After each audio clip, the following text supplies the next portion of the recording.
Magandang araw. Tayo ngayon ay sisimba muna. Ito yung simbahan. Ayun, no? Today is Friday. Ang Friday kasi, Friday and Saturday, yun yung pinaka-weekend dito. So, yung Friday, yun yung parang pinaka-Sunday natin. So, dito tayo sa Friday nagsisimba. Saturday meron din. Pero, sa aming mga Katoliko, ang pinaka-Sunday namin dito is Friday. So ngayon, ang misa is Tagalog. So yun kasi ang mas gusto kong puntahan. Kasi minsan pag English, lalo na pag ibang lahi ang magmimisa, minsan may mga accent sila, tapos minsan hindi ko rin masyadong matinig. More on that sa mga hindi masyadong madinig sa mga susunod na episodes. So yun, so magsisimba muna ako. So ito yung aking nilalakaran. Medyo mahaba-haba siyang lakarin, tapos sa gate may inspection. And then after the inspection, lalakad ka ulit ng mga ilang minutes pa bago ka makarating ng simbahan. So paano? Tara na? Simba tayo? Ito, naglalakad ako. Dito may bus stop. Dumadaan yung bus papuntang metro station. So, pwede kang mag-metro, tapos baba ka na lang dito. Ayan, pila na ang tao papasok sa loob. Kasi idadaan sa machine yung mga gamit. Okay, para safe. Ito, nakalampas na tayo sa inspection. Inspection. Ito, sorry, parish. Bago tayo pumasok, dalhin ko muna kayo sa grotto. Pasyal muna tayo. Total, hindi pa ata tapos yung 7 a.m. na mass. Yung 7 a.m. kasi ang tapos ng isa. Yung sa amin na Tagalog ay 7:30. So, punta muna tayo sa grotto. Maganda dito sa gabi. Marami pa ilaw. Ito na yung grotto na. Sila nagdati sa akin ang mga.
Nawa ko Panginoon umami sa inyo sa lahat ng araw ng inyong buhay.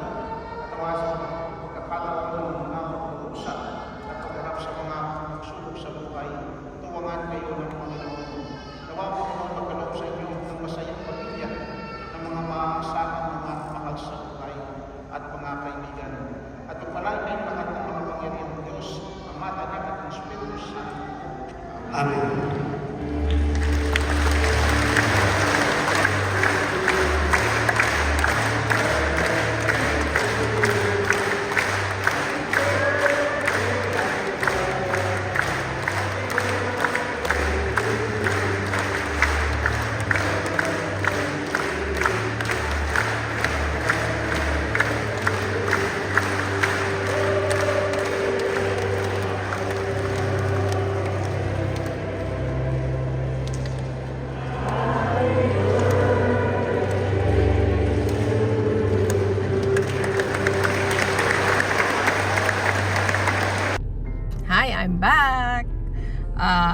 Katatapos ko lang magsimba.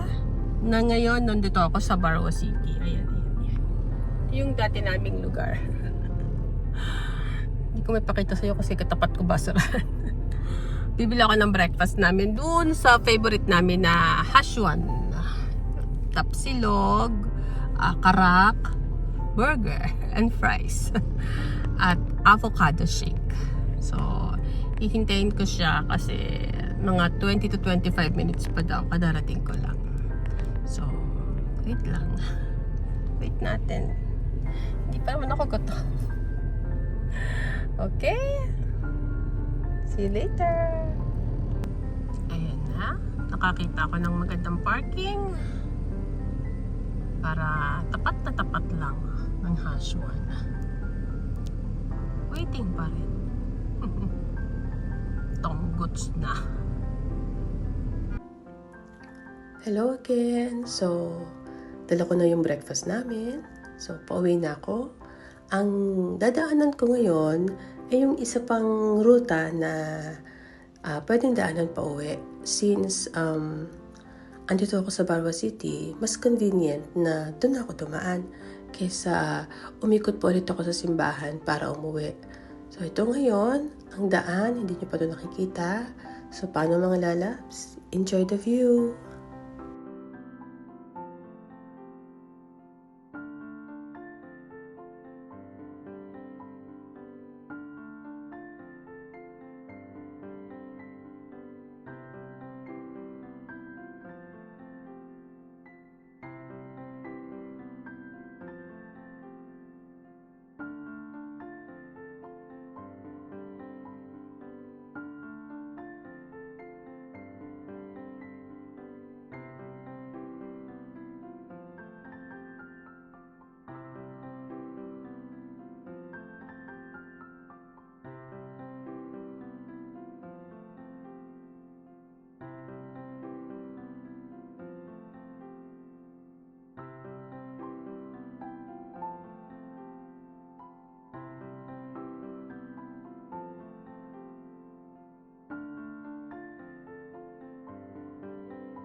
And we are now approaching our home away from home.